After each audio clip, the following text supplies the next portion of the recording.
things. I want to talk to U.S. Congresswoman Debbie Wasserman Schultz. She's Chief Deputy Whip for the House Democrats. She really gets the vote out. Thank you so much. I want you to watch something. We won't talk a lot about this because I want to talk about you and your experience with the healthcare system of this country. Here's Sarah Palin today, just a few minutes ago actually, talking about the threats we've seen this week and her take on it. Let's put it that way. When we take up our arms, we're talking about our vote. We're talking about being involved in a contested primary like this. And picking the right candidate, too. John McCain, you fitting for that. But this BS coming from the mainstream media lately about this,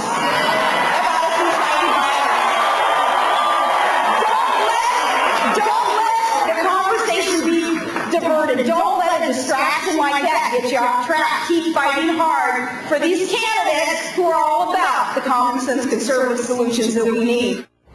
You know, I think she took a risk there. I think if something really bad happens this weekend and she's saying this stuff didn't matter, she'll be pulled into it. I don't think she should be pulled into it, but she put herself into it. Your thoughts about the kind of rhetoric, the news being sent, the windows being broken, the threats to Stupak?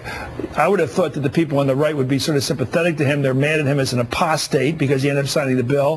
What do you make of all this? Well, honestly, the threats to Stupak, the threats to Gene Schmidt, who's a Republican, any of the threats and violence is really just totally out of place, outrageous, and what we need to be doing is condemning violence and bullying and threats at every level, every opportunity we can, because we can disagree, but in America we disagree through civil discourse, not through bullying and violence. Well, Debbie Wasserman Schultz, my friend, who I really like, I will now tell you I'm so impressed with you all these years, and you've faced a lot bigger threat in your life than somebody breaking your window.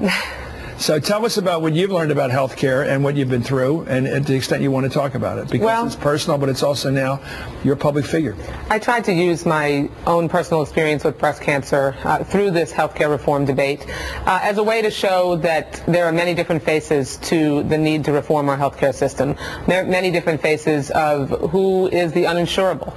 I, after being diagnosed with breast cancer 2 years ago at 41, hit with an illness out of the clear blue sky, never thought that I would, become sick for any reason, became a person who, if I lost my job tomorrow, am essentially uninsurable on the individual market, even though I've taken all the steps I need to avoid a recurrence of breast cancer in the future. And there are thousands of millions of Debbie Wasserman Schultzes around the country, and healthcare reform was so essential because we need to put patients and doctors back in the driver's seat and end the abusive insurance company practices. And that's what we did. That was, personally for me, it's just incredible that I know for myself, but also for millions of children who face illness. It's incredible. Well, compared to me, I mean, I really think of you as a very young person, and the fact that you have a term, you're subject to what they call a pre-existing condition.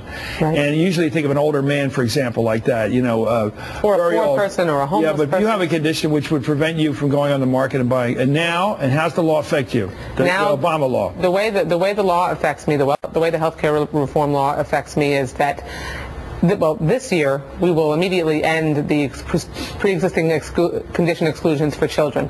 Then by 2014, no one will be able to be denied coverage based on a pre-existing condition. Whether they have a job, whether they're unemployed, whether they're in between jobs, if you have a pre-existing condition, you will be covered. Your insurance will be guarantee issue. When you go back home to Florida, you have a middle-class district, right? Yes. Sometimes really better off people. Some people are better off.